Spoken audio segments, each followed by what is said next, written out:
Wow, look at it. Beautiful, isn't it? Everyone wants to see shrimp in a beautiful planted aquarium with CO2 injection. It's not the easiest tank to set up and maintain, but if you want to combine the two, here are my tips from my personal experiences.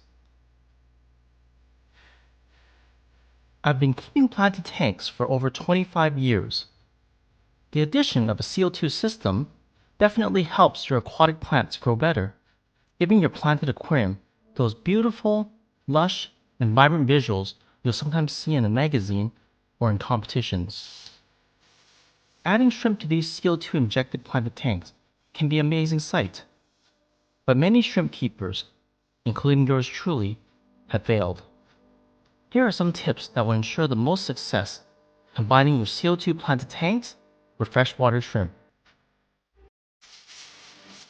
There are three main types of freshwater shrimp that hobbyists keep and breed. 1. Neocaridina. Those are your common cherry shrimp, Bloody Mary, Blue Dreams, or Jade Boons.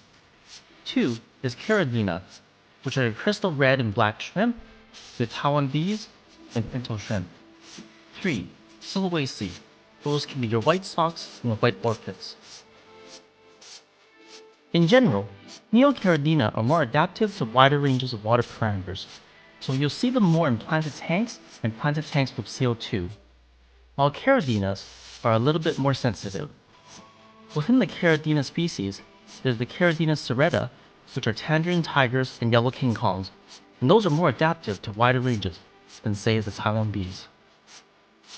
Sulawesi are generally speaking very hard to keep in a CO2 tank, as it is more difficult to maintain a proper pH level in your aquarium.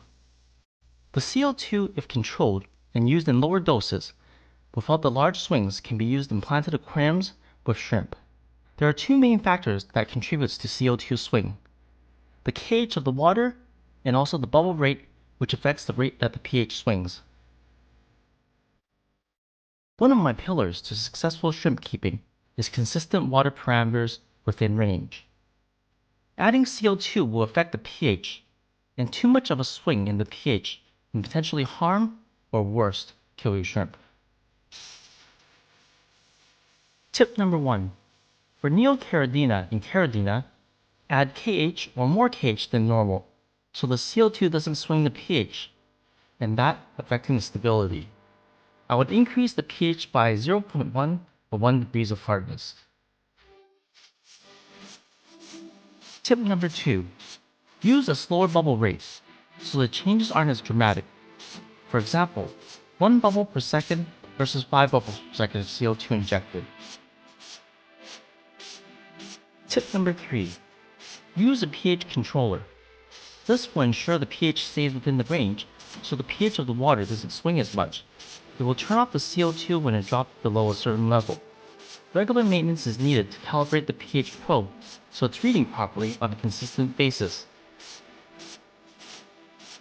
Tip number 4.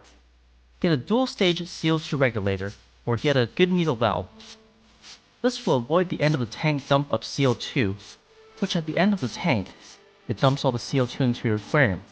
Unfortunately, I've had this happen to me, and I've killed all my discus in the planted aquarium. The next tip is using an oxidator. That will increase the oxygen levels in the aquarium. Have you tried adding shrimp to your planted aquariums with CO2 injection? Was it a Neocaridina or Caridina, or even Sulawesi? What are your methods of fail-safe? Please comment below.